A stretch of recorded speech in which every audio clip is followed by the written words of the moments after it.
안녕하십니까, 유범준입니다. 자, 이제 우리 이어서 보관하용론에 대한 내용을 좀 같이 보려고 합니다. 네. 자, 이제 4과목인데 나름 4과목 문제 24년도 기출이지만 나름 좀 난이도가 있는 문제도 있는데 전반적으로는 70점 이상은 충분히 가능한 난이도이더라고요. 제가 보니까. 네, 괜찮습니다. 이 정도면은. 네. 그래서 내용 보시면은 1번 문제 보시면은 일단 보관의 원칙이라고 나와 있죠. 보관의 원칙이고 그것에 대한 설명으로 옳지 않은 것은 이라고 있습니다. 일단 여러분 보관의 원칙은 10개 가져가셔야 되는데 일단 문제 속에 있는 것부터 보시면은 1번에 네트워크 보관의 원칙이라고 있죠. 네트워크 보관의 원칙은 입출고 빈도에 따라 빈도 동그란. 네, 문제 1번이고요. 여러분, 우리 보관의 원칙에서 보관의 원칙은 철저하게 키워드로 가져가셔야 돼요. 키워드요. 보관의 원칙, 키워드. 그래서 첫 번째 보실 게 지금 빈도죠. 빈도. 네. 빈도가 키워드인 거는 회전 대응의 원칙이에요. 회전 대응 원칙 또는 회전 대응 원칙. 네, 이겁니다. 네, 기본적으로 이거고요. 네트워크 보관의 원칙은 키워드가 그쵸? 관련성이에요. 뭐라고요? 관련성. 즉 관련성 있는 것들끼리 보관을 한다. 그래서 네트워크 보관의 원칙 키워드는 이 관련성이에요. 관련성. 네. 그 다음에 2번에 중량 특성 보관의 원칙. 자, 끝에 중량이 무거울수록 하층부에 보관한다. 아래쪽이죠. 네, 이 키워드고요. 하층부, 아래쪽이 키워드고요. 3번에 위치 표시 보관의 원칙. 첫 번째 줄 끝에 장소와 선반 번호의 위치를 표시한다. 이겁니다.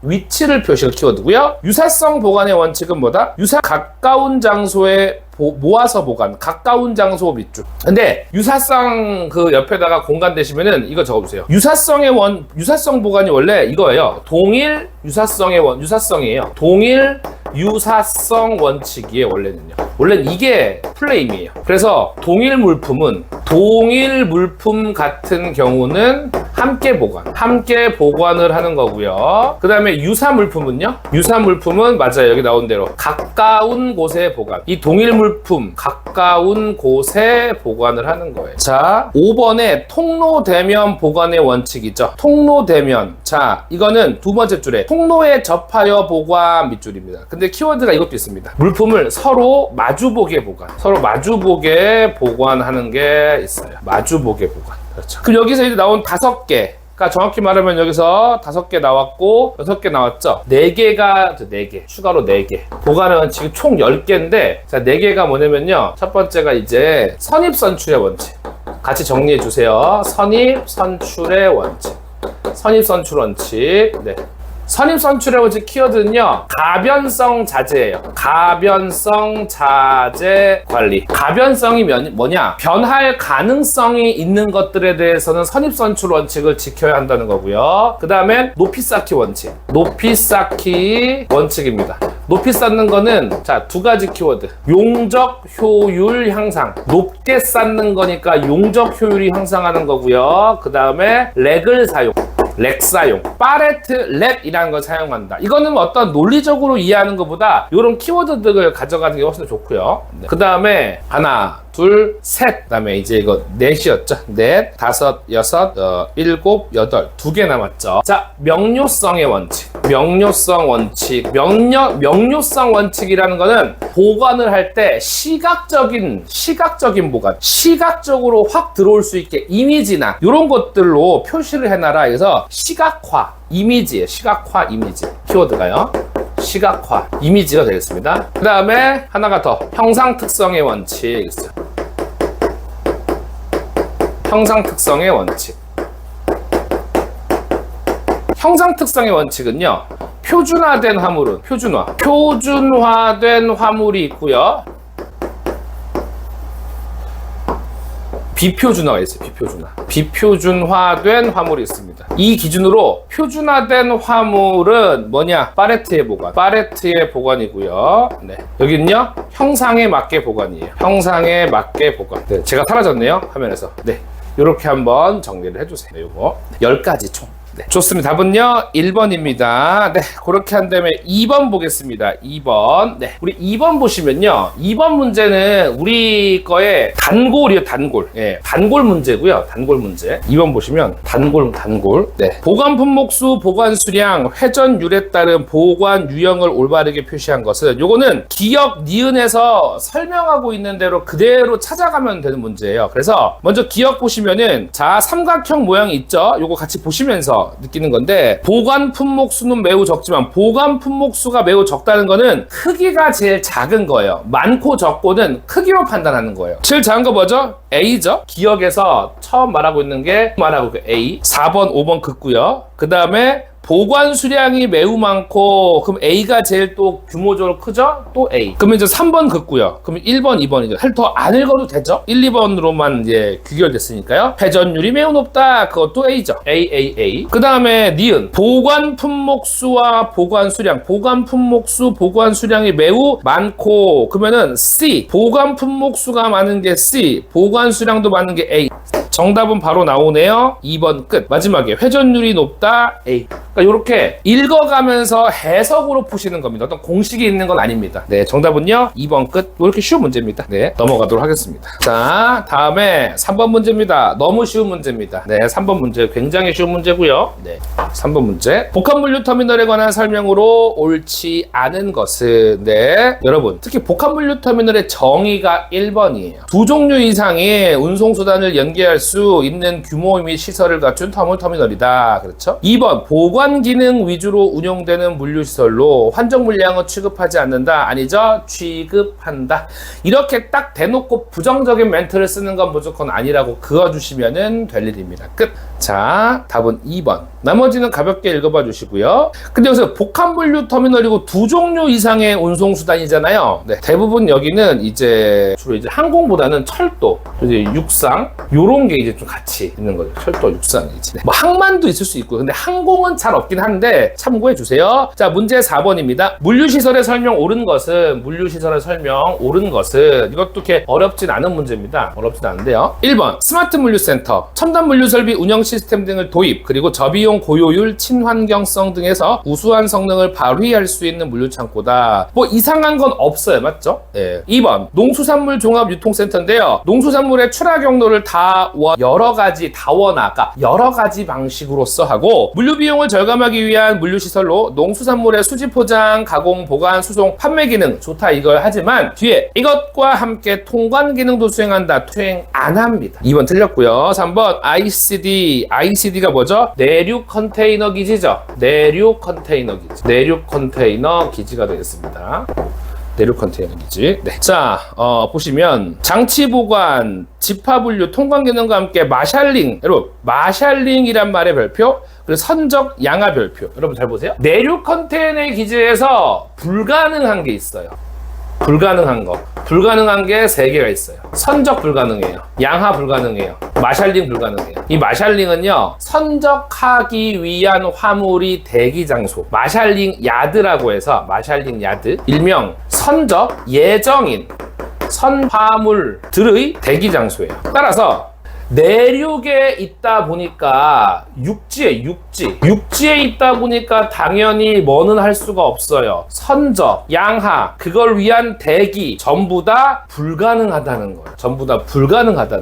예. 그러면 3번은 뭐냐? 예, 내륙 컨테이너 기지, ICD가 아니고 뭐예요? 예, 항만 터미널이에요. 항만 터미널. 3번. 항만 터미널이라고 불러요. 항만 터미널. 3번. 네. 4번. CY. 컨테이너의 LCL. 여러분, LCL 딱 나온 순간. LCL 나온 순간 뭐예요? 그쵸. S죠. 컨테이너 화물 조작장. 이에요. 5번. 도시 첨단 물류단지. 수출 통관 업무, 집화, 분류 기능을 수행. 다음 줄에 내륙 항만. 이게 바로 뭐예요? 내륙 컨테이너 기지, ICD예요. 5번은 ICD. 4번 정답은 여기서 1번 처음 게 맞았습니다. 이렇게도 한번 정리를 해주세요, 여러분. 네, 좋습니다. 자, 5번 보겠습니다. 5번. 네. 물류센터 운영에 관한 설명이죠. 5번. 이렇게 잘 정리해주세요, 여러분. 네. 물류센터 운영에 관한 설명 옳지 않은 것은 물류센터라는 말이 나왔어요. 물류센터. 다 좋은 말인데 2번 먼저 볼게요. 2번이요. 각각의 공장에서 소비지까지 제품을 개별 수송. 자, 공장에서 소비지까지 제품을 개별 수송 밑줄이. 우린 이거를 직배송이라 그래요. 직배송. 직배송은요, 물류센터를 이용하지 않아요. 직배송은 물류센터 이용 안 합니다. 이용 안 해요. 그 때문에 물류센터 운영이랑은 상관없는 말이죠. 틀렸습니다. 답은 2번입니다. 그래서 물류센터는 개별 수송이 아니라 대량 수송으로 해가지고 모여요, 물건이요. 그래서 그 이제 분류 작업을 통해서 이제 목적지까지 가는 건데, 소비지까지, 공장에서 소비지까지라고 하는 건 거래, 직배송을 말하는 거죠. 답은 2번 틀렸습니다. 자, 6번 보겠습니다. 그러니까 이런 건 쉬운 문제라는 거 굉장히요. 네, 바로바로 풀 수 있는 문제. 네. 6번 컨테이너 터미널 시설이죠. 네, 같이 보실게요. 자, 옳지 않은 것은 1번 마샬링 야드. 마샬링 야드 아까 전에 제가 방금 적어드렸죠. 선적 예정 화물들이 대기하는 장소라고 말씀드렸죠. 컨테이너선에 선적하거나 양하하기 위해 컨테이너를 임시 보관하는 공간. 선적 또는 양하하기 위해 대부분 에이프런에 인접해 있다. 에이프런 바로 옆에 있는 게 맞아요, 마샬링 야드가. 네. 그래서 게이트 맞는 말이에요. 읽어보세요. 3번 메인테넌스. 이게 바로 리페어샵, 이제 뭐 수리소 이런 거 수리하는 곳이라서요. 컨테이너 자체 검사, 보수, 사용 전후에 청소 등을 수행한다. 맞습니다. 근데 여러분, 요거는 참 문제를 많이 풀어봐야 아는 것 같은데 4번 보시면 IRS 있죠. Instrument Landing System. 항공 쪽이에요. 랜딩 시스템. 우리 이 랜딩 시스템은요, 항공 쪽이에요. 이번 기회에 가져가세요. 이번 기회에 항공.